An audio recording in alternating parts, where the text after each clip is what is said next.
पासवान की निजी जिंदगी भी इस दौर में एक बड़े मोड़ से गुजर रही थी। उनकी पहली शादी बचपन में राजकुमारी देवी से हुई थी, जिनसे उनकी 2 बेटियां थीं। जब पासवान सांसद बने तो राजकुमारी देवी कुछ महीने दिल्ली में उनके साथ रहीं, लेकिन फिर बेटी के मुंडन के बहाने उन्हें शहरबन्नी भेज दिया और पासवान ने वादा किया कि वो जल्द आएंगे, लेकिन फिर कभी नहीं गए। इसी बीच नवंबर साल 1977 में पासवान की मुलाकात अविनाश कौर से हुई, जो बाद में रीना पासवान बनी। रीना एयर होस्टेस बनना चाहती थी और उन्हें इंडियन एयरलाइंस में इंटरव्यू के लिए बुलावा भी आया था। उनके पिता गुरबचन सिंह, जो वाणिज्य मंत्रालय में अधिकारी थे, वो चाहते थे कोई बड़ा नेता उनकी बेटी की सिफारिश कर दे। इसी सिलसिले में उन्होंने पासवान से संपर्क किया और यहीं से पासवान और रीना की कहानी शुरू हुई। जल्द ही पासवान रीना को पसंद करने लगे। उन्होंने रीना को अपनी पहली शादी और बेटियों के बारे में बताया, लेकिन रीना को इससे कोई आपत्ति नहीं थी। जनवरी साल 1978 में दोनों ने एक छोटे से समारोह में शादी कर ली। पासवान ने अपने माता पिता और परिवार को इस शादी की जानकारी नहीं दी, क्योंकि उन्हें डर था कि वो गुस्सा करेंगे। सिर्फ उनके 2 छोटे भाई पशुपतिनाथ पारस और रामचंद्र इस शादी में शामिल हुए। इस शादी से पहले पासवान ने अपनी पहली पत्नी को तलाक भी नहीं दिया था। उनके कई राजनीतिक साथियों ने इस पर नाराजगी जताई। ये उस समय एक बड़ा राजनीतिक और सामाजिक स्कैंडल बन गया था। संसद में पासवान को लेकर चुटकुले बनने लगे और विरोधी इसका मजाक उड़ाने लगे, लेकिन इस सब का पासवान और रीना के रिश्ते पर कोई असर नहीं पड़ा। पासवान बड़े राजनीतिक फैसले लेने से पहले रीना से सलाह जरूर करते थे। रीना ने हमेशा उनके फैसलों में एक मजबूत सलाहकार की भूमिका निभाई। हालांकि पासवान ने कभी अपनी पहली पत्नी से माफी नहीं मांगी और न ही कभी दोबारा उन बेटियों से रिश्ता जोड़ने की कोशिश की, जिन्हें उन्होंने शहरबन्नी में पीछे छोड़ दिया था। अब वापस आते हैं सियासत पर। इंदिरा गांधी को हराकर सत्ता में आई जनता पार्टी कुछ ही वक्त में बिखर गई थी। पहले मोरारजी देसाई की सरकार गिरी और फिर उनके बाद प्रधानमंत्री बने चरण सिंह भी सिर्फ 1 महीने ही इस पद पर टिक पाए। इसके बाद चरण सिंह ने जनता पार्टी को तोड़कर अपनी अलग पार्टी बनाई, जनता दल सेकुलर, जिसका बाद में नाम लोकदल रखा गया। पासवान और उनके राजनीतिक गुरु कर्पूरी ठाकुर इसी पार्टी में शामिल हो गए। 1980 में देश में फिर से लोकसभा के चुनाव हुए। लोकदल को पूरे देश में सिर्फ 41 सीटें मिली और बिहार में तो पार्टी महज 5 सीटें ही जीत पाई, लेकिन पासवान इनमें शामिल थे। उन्होंने हाजीपुर से जनता पार्टी के उम्मीदवार को 1.45 लाख वोटों से हराया। जनता पार्टी के टूटने से जहां ज्यादातर नेताओं को नुकसान हुआ, वहीं पासवान को इसका फायदा मिला। उन्हें लोकसभा में लोकदल का डिप्टी फ्लोर लीडर बना दिया गया, ऐसा पद जो किसी बड़ी पार्टी में उनके लिए मुश्किल होता। इस जिम्मेदारी के जरिए वे संसद में और भी ज्यादा मुखर हो गए। संसद के बाहर भी उनका राजनीतिक कद लगातार बढ़ रहा था। उनके और कर्पूरी ठाकुर के रिश्ते पहले से ज्यादा मजबूत थे।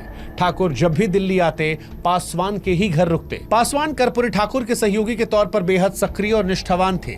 हर मौके पर ठाकुर का खुलकर बचाव करते। जब फरवरी 1980 में कर्पूरी ठाकुर की सरकार को बर्खास्त कर बिहार में राष्ट्रपति शासन लगाया गया, तो पासवान ने संसद में इसका जबरदस्त विरोध किया। इतना कि उन्होंने संसद के भीतर नक्सलवाद का समर्थन कर डाला। उन्होंने कहा कि अगर दलितों को उनके अधिकार नहीं मिलेंगे तो वो छीन लेंगे। नक्सलवाद बढ़ रहा है, उनका तरीका गलत हो सकता है, लेकिन गरीबों को अधिकार दिलाने की जो मंजिल है वो सही है।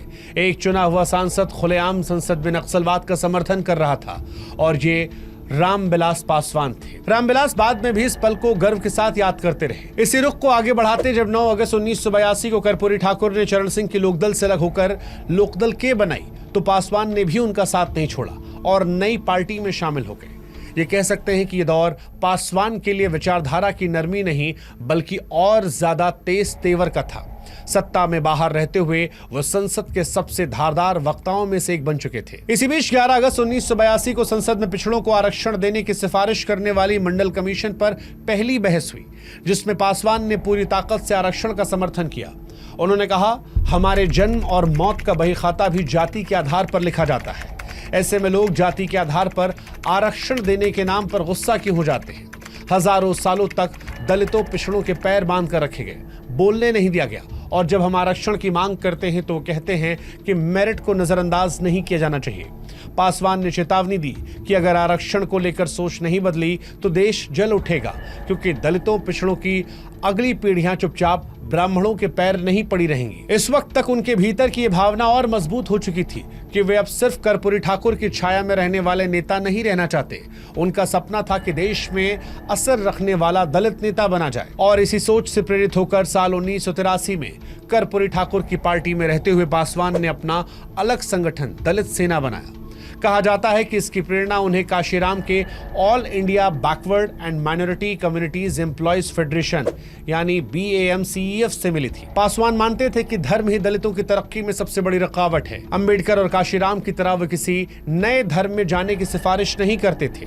उनका कहना था कि सिर्फ भगवान बदलने से कुछ नहीं होगा, दलितों को धर्म ही त्यागना होगा, नास्तिक बनना होगा और तभी उनका असली उद्धार होगा। इसी विचारधारा को दलित सेना की नींव बनाया गया। दलित सेना में शामिल होने के लिए शर्त थी कि सदस्य बनने वाला व्यक्ति शपथ लेगा कि वो भाग्य और भगवान में विश्वास नहीं करता। पासवान के पास दलित सेना को लेकर बहुत बड़े प्लान थे, लेकिन ये संगठन कभी भी उनके साइज से बाहर नहीं निकल पाया। उनके राजनीतिक करियर के हिसाब से ही दलित सेना ग्राफ ऊपर नीचे होता रहा।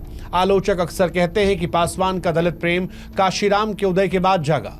काशीराम खुद भी पासवान को सरकार और ऊंची जातियों का चमचा कहते थे। एक रैली में तो यहां तक कह दिया था कि पासवान ठाकुर का ठप्पा है और उन्हें जिताने के लिए ठाकुर दलितों को वोट भी नहीं करने देते। वही पासवान ने पलटवार करते हुए काशीराम को RSS का एजेंट बताया, जो जातिवादी रणनीतियों के जरिए समाज को बांट रहे और अंत में दलितों का नुकसान कर रहे। खैर, दलित सेना को लेकर पासवान और कर्पूरी ठाकुर के बीच भी तनातनी हुई। कर्पूरी का मानना था कि जब उनकी पार्टी पहले से ही दलितों के लिए काम कर रही है तो किसी अलग संगठन की जरूरत नहीं। लेकिन पासवान की महत्वाकांक्षा कुछ और कह रही थी। वो अब एक पार्टी के एक सिपाही नहीं बल्कि खुद अपनी अलग पहचान चाहते थे। इसी बीच इंदिरा गांधी की कांग्रेस से मुकाबला करने के लिए लोकदल के दोनों धड़ों ने एक होने की योजना बनाई और इस विलय पर बात करने के लिए 31 अक्टूबर साल 1984 को पासवान के घर एक महत्वपूर्ण बैठक रखी गई। संयोग से इसी दिन पासवान के बेटे चिराग का भी जन्मदिन था, लेकिन इसी दिन इंदिरा गांधी की हत्या हो गई, जिसके बाद दिल्ली में सिख विरोधी दंगे भड़क उठे। पासवान के घर में जहां एक तरफ बैठक और बर्थडे पार्टी की तैयारियां चल रही थी, तभी बाहर अफरा तफरी मच गई। एक सिख जो सामने के टैक्सी स्टैंड पर ड्राइवर था, वो जान बचाने के लिए गेट के अंदर घुसने की कोशिश कर रहा था। दंगाई भीड़ उसका पीछा कर रही थी। वो पासवान की कार के पीछे छिप गया। घर के गार्ड ने भीड़ को रोकने के लिए हवा में फायरिंग की, लेकिन कोई भी असर नहीं हुआ। पासवान और घर में मौजूद नेता, दिल्ली प्रशासन, इसके अलावा दमकल को फोन करते रहे, लेकिन कोई भी मदद सामने नहीं आई। भीड़ ने गेट तोड़ा, घर में आग लगा दी। पासवान का परिवार और बाकी नेता पीछे की दीवार फांदकर भागने में कामयाब हुए, लेकिन सिख ड्राइवर नहीं बच सका। उसे पीट पीट कर मार दिया गया।